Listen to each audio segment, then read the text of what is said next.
مکه سترګو کې خندا لیوانه بشما ول مې راشد آشنا لیوانه بشما. سلسله وړاندې کوو فن او فنکار. د نن فنکاره ده نسیمه شاهین. د نسیمه شاهین په نوم دوه سندرغاړي وي، یوه ډانسره هم وه او سندرې به هم ویلي. تعلق یې د پېښور سره او په ځینې پښتو فلمونو کې د دویمې هیروین کار هم کړی دی. دغه شان د پېښور ټلویزیون سنټر نه په ځینې ډرامو کې هم کردارونه کړي دي. ولې دلته چې د کومې نسیمه شاهین ذکر کوم، هغه د کراچۍ وه. اصل کې وه د اردو آرټسټه یعنی فنکاره. ډاکټر لاجور سلیم نسیمه شاهین پښتو نغمو ویلو ته آماده کړه او بیا د هغې په اواز ډېرې د پښتو نغمې ریکارډ شوي دي او خصوصا فلم د پښتون توره کې د نسیمه شاهین په اواز څو سندرې ځان له او څه د هدایت الله سره برغیزې هم دي.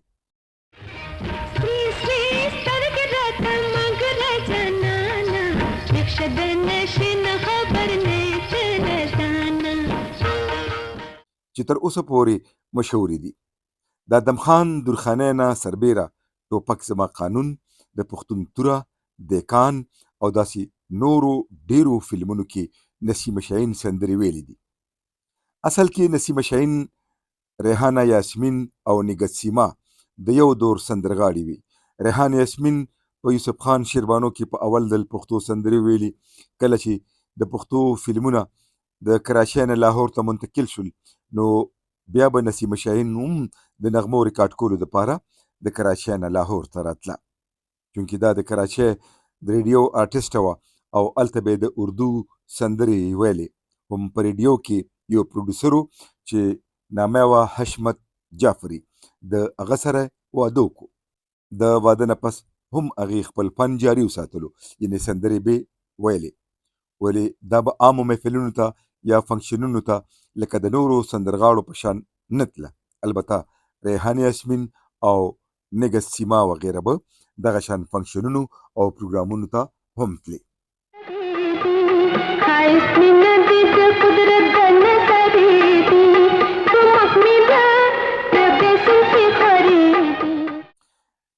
نسیمه شاهین به کوټې ریډیو ته هم تله او دا هم د لاجور سلیم په وینا، او هلته ډېرې سندرې ریکارډ کړي دي چې اکثریت ورکې د ډاکټر لاجور سلیم سندرې دي.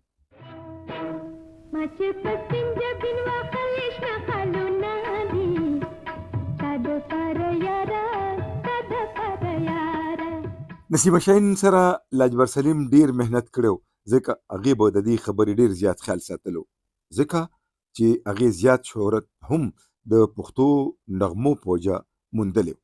او بیا د ادم خان درخانۍ سندرو نسیمه شاهین په پښتنه ټولنه کې ډیره مشهوره کړه.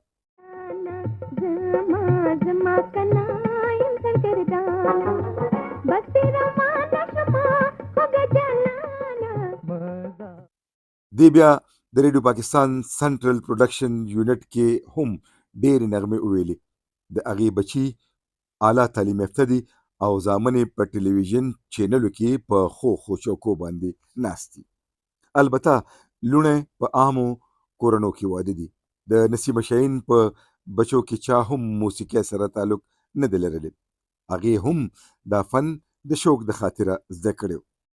د ډاکټر لاجور سلیم د وینا تر مخه نسیمه شاهین په شکل و صورت باندې ډېره ښایسته وه او خوی خصلت هم له خدای پاک ډېر ښه ورکړی و. د عامو فنکارانو په شان ځینې عادتونه ورکې نه. دا سندرغاړي اوس هم ژوندی ده او 1 کال وړاندې ما ورته ټلیفون کړی و، بلکې 2 کاله به کېږي چې ما ورته ټلیفون وکړو، زما ورسره خبرې اترې وشوې. ډاکټر لاجور سلیم صاحب دې الله پاک وبخي، هغه ما ته وی چې ما ورته ویلي دي باقاعده به تعالی د ټلیفون د لارې مرکه درکوي. ولې افسوس چې ډاکټر صاحب هم وفات شو او ما ته نسیمه شاهین ووی چې زما زوی به تا سره خبرې وکړي. بیا چې کله ما د هغې زوی سره رابطه وکړه، نو هغه ورځې د محرم وي، نو هغې وی چې موږ خو په جلوسونو او په هغه تقریباتو یا پروګرامونو کې مشغول یو کوم چې په محرم کې کېږي، نو تا سره به بیا خبرې وکړم.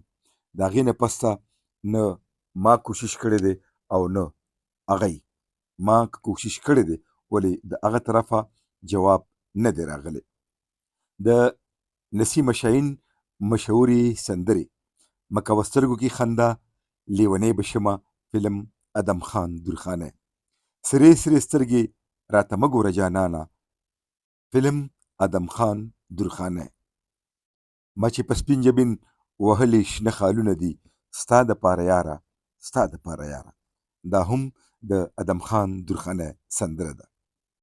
دغه شان هدایت الله سره برغیزه راشه ناست یمه په تمه د وفا، او دا وایي چې در روان یمه په لاره د وفا.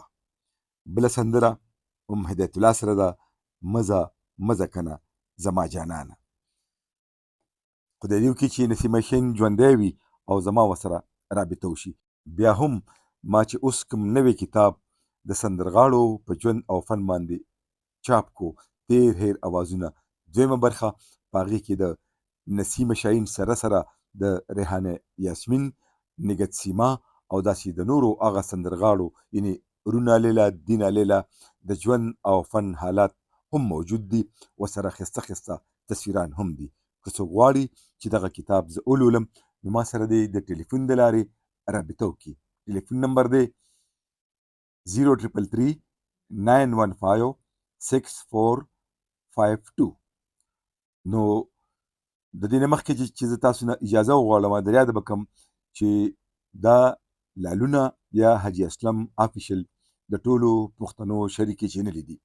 مهرباني وکړئ دا سبسکرایب کړئ، لایک کړئ او ښه کمنټ راته وکړئ. دا وه د نسیم شاهین د ژوند او فن قصه.